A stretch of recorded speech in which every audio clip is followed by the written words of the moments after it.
नमस्कार श्रोताओं, आज हम श्रवण करेंगे शिव महिमा का 12वां भाग। सर्वप्रथम सभी देवी शक्तियों को नमन। सभी श्रोताओं के हृदय में विराजमान अद्वितीय शक्ति को प्रणाम।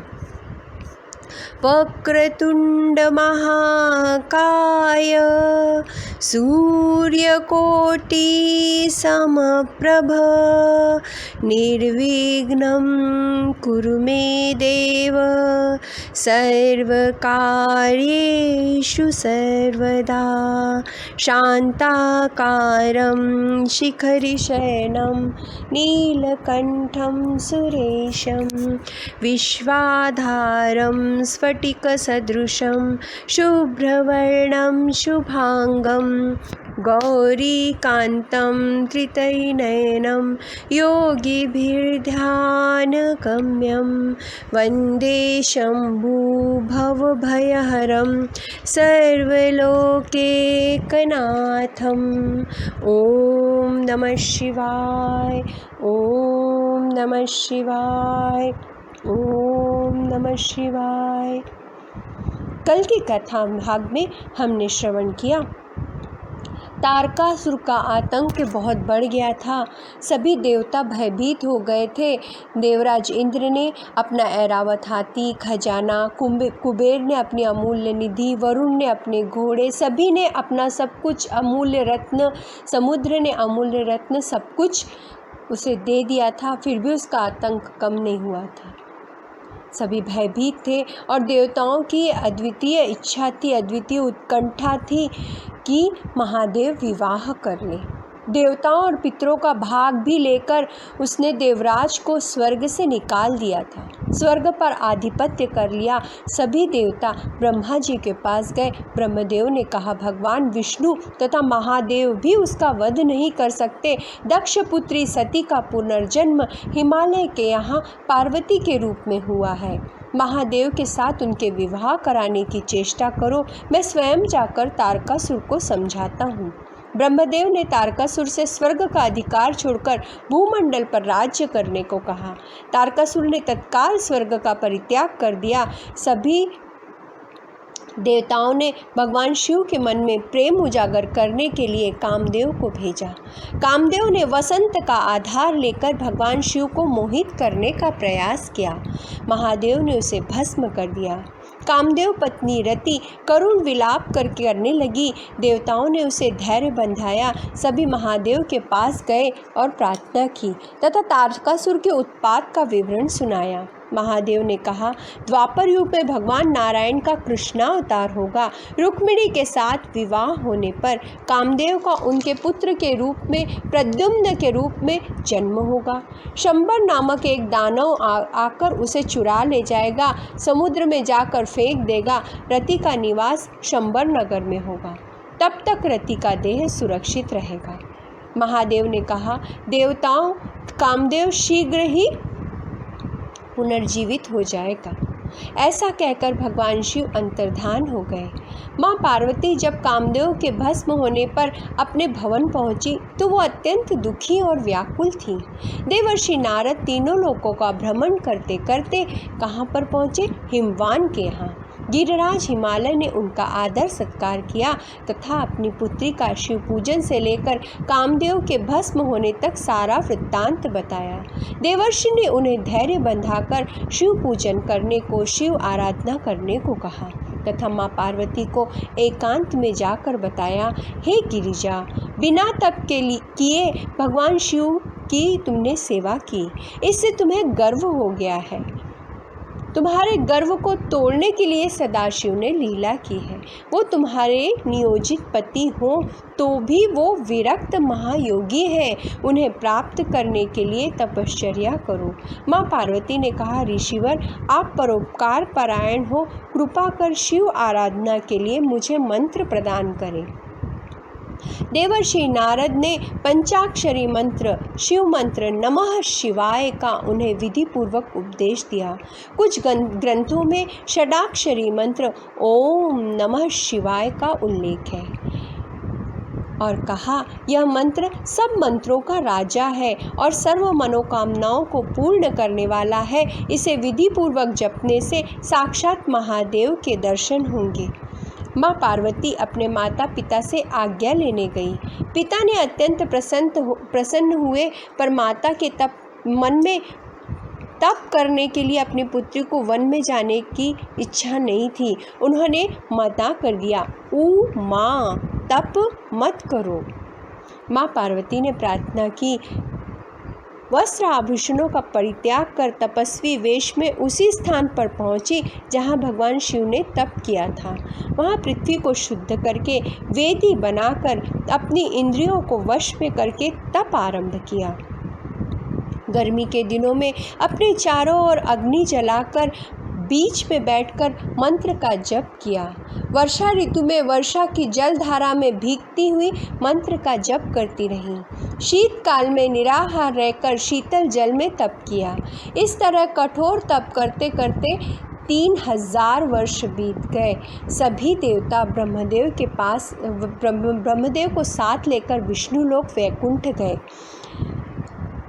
सभी ने साथ में मिलकर महादेव के पास जाने की योजना बनाई और सभी महादेव के पास पहुँचे। उनकी स्तुति की। महादेव से कहा, हे प्रभु, हम सभी आपकी शरण में आए हैं। उनके आने का कारण पूछने पर देवताओं ने शिवपुत्र द्वारा तारकासुर के वध का वरदान बताया तथा माँ पार्वती के कठोर तप का वृत्तांत सुनाया। भगवान शिव ने कहा, मैं हमेशा सभी के कल्याण को प्राथमिकता देता हूँ। तारकासुर के भय से मुक्त कराने के लिए, देवताओं के उद्देश्य की पूर्ति के लिए मैं विवाह करने को तैयार हूँ।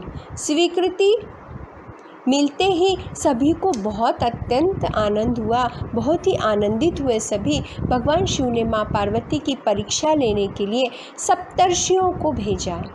उन ऋषियों ने अनेक प्रकार से महादेव के विरुद्ध बातें बताकर भगवान नारायण की प्रशंसा कर परीक्षण किया, किंतु माँ पार्वती अपने लक्ष्य पर अडिग रही और उन ऋषियों से कहा, अगर महादेव मुझसे विवाह नहीं करेंगे तो मैं आजन्म अविवाहित रहकर उनका ध्यान करूंगी। सूर्यदेव अपनी दिशा बदल सकते हैं, परंतु मेरी प्रतिज्ञा अटल रहेगी। सप्तर्षि उनका दृढ़ संकल्प देखकर, शुभ आशीर्वाद देकर महादेव के पास लौट आए। महादेव ने माँ पार्वती की परीक्षा ली। वह ब्राह्मण वेश बनाकर गए। तरह तरह के प्रलोभन देकर जटाधारी शिव के बारे में अपशब्द कहे। माँ पार्वती ने कहा, मैं मन, वाणी और कर्म से उन्हें अपना पति बनाने का निश्चय कर चुकी हूँ। सर्वसमर्थ शिव निंदा करने वाले को कहीं स्थान नहीं मिलता। उनके सब पुण्य नष्ट हो जाते हैं तथा पुनः ध्यान में लीन हो गई। ब्राह्मण वेशधारी महादेव ने पुनः कुछ कहना चाहा तो माँ पार्वती उस स्थान को छोड़कर जाने लगी। महादेव प्रकट हो गए तथा बोले, गिरिजा, तुम कहाँ चली? मैंने तुम्हें त्यागा नहीं है, अब तुम ही मुझे त्याग कर जा रही हो। मैं अति प्रसन्न हूँ। तुम अनादि काल से मेरी पत्नी हो, वरदान मांगो। माँ पार्वती ने कहा, हे सर्वेश्वर, यदि आप प्रसन्न हैं तो आप याचक बनकर मेरे पिता से याचना करें ताकि वो आपके साथ मेरा विवाह कर दें। महादेव ने कहा, जैसा तुम उचित समझो, मैं वैसा करने को तैयार हूँ। भगवान शिव ने तथास्तु कहा और वहाँ से प्रस्थान किया। कैलाश पर जाकर नंदीश्वर आदि मुख्य गणों को संपूर्ण वृत्तांत सुनाया। वे सभी अत्यंत आनंदित और प्रसन्न हुए। तप की सफलता पाकर माँ पार्वती अत्यंत प्रसन्नता से भवन की ओर लौटी। गिरिराज हिमालय तथा मैना देवी पुत्री के आगमन से अत्यंत प्रसन्न हुए। माँ पार्वती का भव्य स्वागत किया गया। ब्राह्मणों ने स्वस्ति वाचन कर वेद ध्वनि द्वारा शंखनाद किया। मंगल कलश सजाए गए। दीपमालाओं द्वारा उनका सत्कार किया। सभी अत्यंत आनंदित थे। सभी यथोचित होने पर गिरिराज हिमवान गंगा जी पर स्नान करने गए। वहां भगवान शिव नट का रूप धारण कर मैना देवी के सामने, यहाँ गिरिराज हिमालय जब गंगा जी पर स्नान करने गए तो यहाँ भवन में भगवान शिव नट का रूप धारण कर मैना देवी के सामने नृत्य करने लगे। भगवान शिव डमरू की इतनी सुंदर ध्वनि करते कि मैना देवी तथा नगर वासी मोहित हो जाते। मैना देवी सुवर्ण पात्र में अमूल्य रत्न भरकर भिक्षा देने आई तो उन्होंने कहा, यदि आप प्रसन्न हैं, भिक्षु रूपी नट ने कहा, यदि आप प्रसन्न हैं तो आपकी कन्या मुझे दान में दे। मैना देवी ने क्रोध में आकर उन्हें बाहर निकलने को कहा। तभी हिमवान गंगा स्नान कर लौटे। सारा विवरण सुनने पर सिपाहियों को उन्हें बाहर निकालने का आदेश दिया। भगवान शिव ने तेजस्वी रूप दिखाया तथा अंतर्धान हो गए। हिमवान तथा मैना देवी को यथार्थ का ज्ञान हुआ। वे स्वयं शिव ही थे जो कन्यादान की भिक्षा लेने आए थे। हमने उन्हें खाली हाथ लौटाया। पुनः साधु वेश बनाकर भगवान शिव ने हिमवान और मैना देवी को सचेत किया, तुम्हारी सुकुमारी कोमलांगी कन्या को निराश्रित निर्गुण शिव को मत दो, सदा आपकी पुत्री का जीवन कष्टमय होगा। मैना देवी यह सुनकर घबरा गई, रोने लगी। भगवान शिव ने हिमवान तथा मैना देवी की परीक्षा ली थी। कैलाश पर भगवान शिव ने सप्तर्षियों का स्मरण किया। कल्प वृक्ष की भांति सभी कैलाश पर उपस्थित हो गए। प्रभु ने कहा, आप हिमवान के यहाँ जाएं तथा उन्हें उचित अनुचित समझाएं। मन में थोड़ा सा भी संशय रखकर यदि यह विवाह हुआ तो यह विवाह अनुचित होगा। सप्तर्षियों के आगमन से हिमवान हर्षित हुए। स्वागत सत्कार करके उन्हें यथोचित आसन पर बिठाया। ऋषिवर वशिष्ठ ने कहा, भगवान शिव जगत के पिता हैं तथा माँ पार्वती जगत जननी है। अब इनका शुभ विवाह कर अपना जीवन सफल करो। हिमवान ने कहा, ऋषिवर आप सत्य कह रहे हैं, परंतु अभी अभी एक वैष्णव ब्राह्मण आकर शिव जी के दोष बताकर गया है, जिससे मैना देवी कोप भवन में है। मुझे भी कुछ समझ में नहीं आ रहा। ऋषि वशिष्ठ की पत्नी अरुंधति ने मैना देवी को आकर समझाया, इस तरह दुखी मत हो। अनेक जन्म के पुण्य उदित होने पर यह शुभ अवसर आया है। भगवान यहाँ पर देवी परम योगी, भगवान महादेव परम योगी हैं। समस्त संसार के कल्याण के लिए तथा तारकासुर के वध के लिए देवताओं ने उनके विवाह करने की प्रार्थना की तथा तुम्हारी पुत्री ने तपस्या करके उन्हें प्रतिरूप में प्राप्त करने का वर मांगा है, इसलिए वे तैयार हुए हैं। मैना देवी ने कहा, मेरी राजपुत्री राजाओं जैसा सुख भोगती है।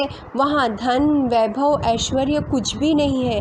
वहाँ वो क्या खाएगी, क्या सुख भोगेगी। वशिष्ठ पत्नी अरुंधति ने समझाया, मैना देवी आप शिव स्वरूप को नहीं जान पाई, शिव तत्व को नहीं जान पाई। धनपति कुबेर उनका सेवक है, वहाँ क्या कमी हो सकती है। ब्रह्मदेव तथा विष्णु देव उनके अभिन्न अंग है, जो सारे संसार की उत्पत्ति पालन तथा संहार करते हैं। उन्हें भोजन का क्या दुख हो सकता है। तुम्हारी पुत्री के कहने पर ही भगवान शिव तुमसे विवाह के लिए कन्या मांगने के लिए पधारे थे। सदाशिव को प्रसन्न होकर तुमने वचन दे दिया। अब अपने वचन से हटकर कुल को कलंकित मत करो। उनके समझाने पर ऋषिवर वशिष्ठ के सभी बातें बताने पर हिमवान तथा मैना देवी का सारा संशय मिट गया। दोनों को सत्य का ज्ञान हो गया और वह विवाह करने को तैयार हो गए। सप्तर्षियों ने भगवान शिव को आकर शुभ सूचना दी। गिरिराज हिमवान ने धर्म संगत शास्त्रों के अनुसार के वचन सुनकर शास्त्रों के अनुसार विवाह की स्वीकृति दे दी। हिमवान ने अपने सभी सगे संबंधियों को प्रसन्नता पूर्वक बुलाया। पुरोहित गर्ग ऋषि से लग्न पत्रिका लिखवाई। पूजन करके कुछ विशिष्ट सामग्री के साथ भगवान शिव के पास निमंत्रण गया। भगवान शिव ने लग्न पत्रिका लाने वाले पुरोहित का स्वागत किया। हिमवान ने दूर दूर रहने वाले सभी अपने भाई बंधुओं को निमंत्रित किया।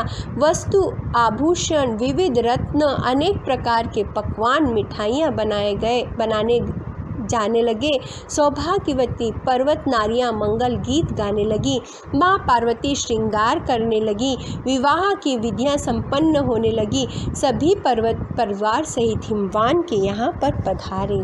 मंद्राचल, उदयाचल, अस्ताचल, मलयाचल, गंधमादन, करवीर, महंद, त्रिकुट, चित्रकूट, गोकामुखी, विंध्याचल और भी कई पर्वत परिवार सहित पधारे। इसी प्रकार भद्रा, नर्मदा, गोदावरी, यमुना, ब्रह्मपुत्र, सिंधु, चंद्रभागा, भागीरथी तथा गंगा आदि नदियां भी दिव्य रूप धारण करके सदाशिव के विवाह के लिए पधारी। हिमवान ने सभी का स्वागत सत्कार किया तथा निवास का उचित प्रबंध किया। संपूर्ण नगर सजाया गया और विश्वकर्मा को बुलाकर मंडप की रचना की गई और इस प्रकार विवाह का आयोजन हो गया। महादेव का चरित्र, महादेव का पुराण, शिव महापुराण अत्यंत ही पावन और रमणीय है। तेरी शरण में हम है आए, तेरी शरण में हम है आए, हो भोले महादेवा, हो भोले महादेवा।